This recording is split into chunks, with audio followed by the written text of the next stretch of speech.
I am Jo Singleton, if you don't recognize me with the mask. And if my glasses fog up, Lord knows what I'll say. When Pastor Micah asked me if I would talk about stewardship, I said, I don't want to talk about fundraising.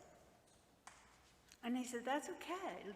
You know, I said, had it with fundraising. And he said, there's so many elements of stewardship.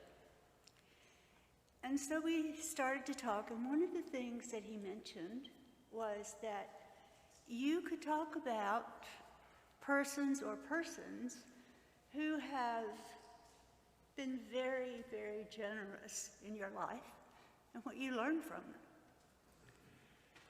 And that really grabbed me.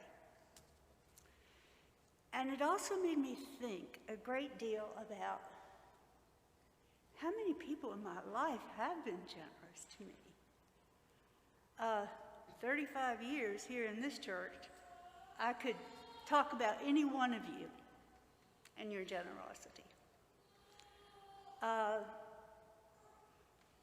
I think back over work situations. I think back over so many situations and so many people who were so generous with me.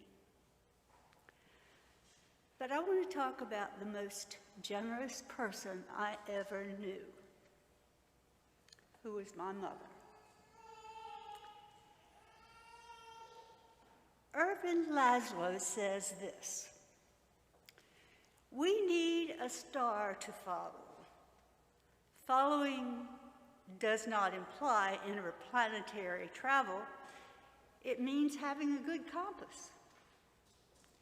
Ideals and positive visions are important, not because they can be immediate and fully obtained, but because they set standards by which we can direct our steps.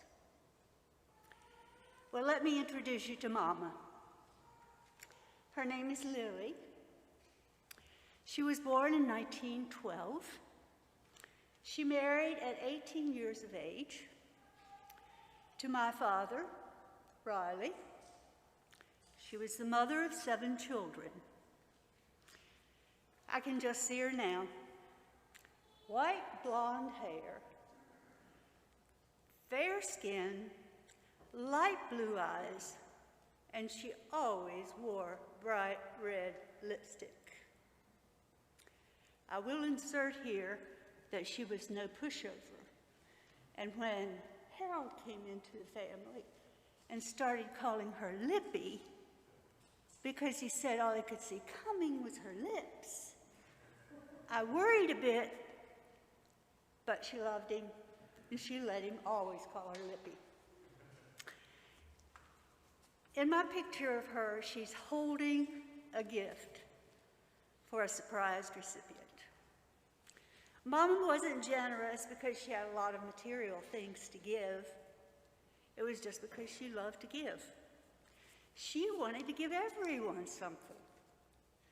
When we had a visitor, they never went away empty-handed.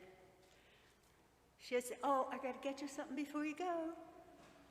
And she'd go get a jar of homemade jam, maybe some tomatoes from the garden, piece of cloth to cut up for a quilt top, maybe the cutting from one of her flowers, or she might even give you her favorite earbuds.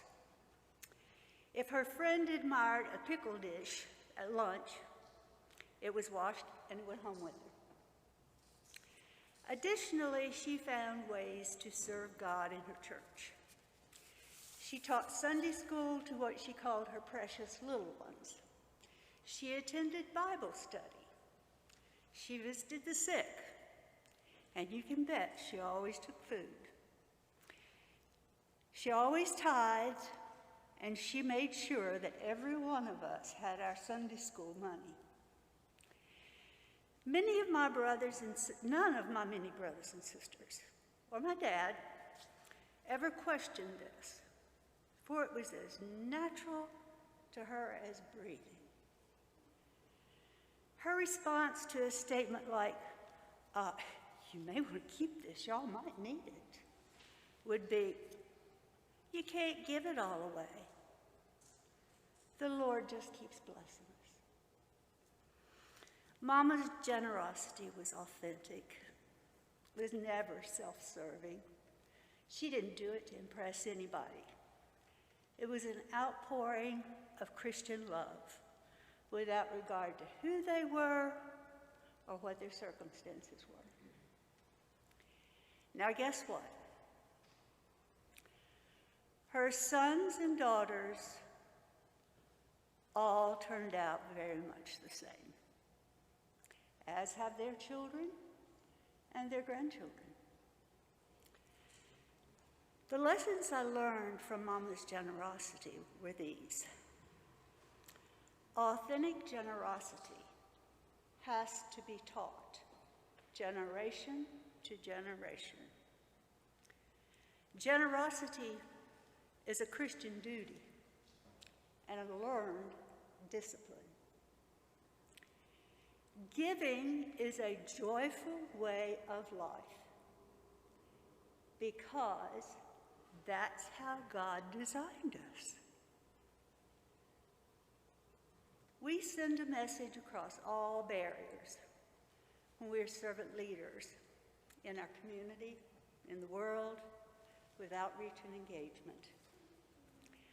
I believe that every smile, every act of kindness contributes to a world that seemingly has lost sight of what it means to be the people of God. That we need community more than ever before.